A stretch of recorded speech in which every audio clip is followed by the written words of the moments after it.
Reality हीच आहे की मी काय सध्या ज्यावेळीपासून एप्रिल 2021 पासून प्रिपरेशन करताना फुल टाइम मी युपीएससीची प्रिपरेशन करतोय. दिल्ली किंवा पुण्यामध्ये राहून युपीएससीची प्रिपरेशन केलेली आहे.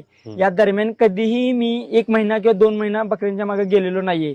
जे सोशल मीडियावर व्हायरल होत आहेत असे टीव्ही न्यूज वाल्यांनी काय केलंय की टीआरपी साठी मी जे काही चांगलं बोललोय ते बाजूला ठेवलंय. म्हणजे टीआरपी वाढवायला कंटेंट पाहिजे ते खूप फेमस करून सोडलाय. सो मला वाटतं की रिस्पॉन्सिबल थोडं बनायला पाहिजे मीडियाला, कारण थोडा फोर्थ पिलर आहे. माणूस रिस्पॉन्सिबल बनतोय तर तुम्ही पण या रिस्पॉन्सिबल बना, मला असं आव्हान करायचं ऍक्च्युली. आणि मी ऍक्च्युली फुल टाइम युपीएससीचं प्रिपरेशन केलेलं आहे दिल्ली किंवा पुण्यामध्ये राहूनच. आणि मी सध्या ऍक्च्युली वडिलांची थोडी तब्येत खराब झाली होती, डायलिसिस करायचं ठरलं, डायलिसिस करायचा घरात निर्णय चालू होता.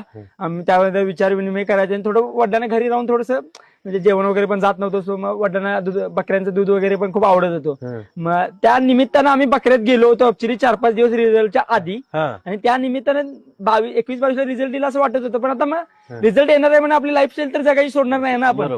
सो मग आम्ही ऍक्च्युली गेल्यानंतर रिझल्ट आला ऍक्च्युली. मग त्यानंतर ते थोडे व्हायरल झालेले आहेत व्हिडिओ.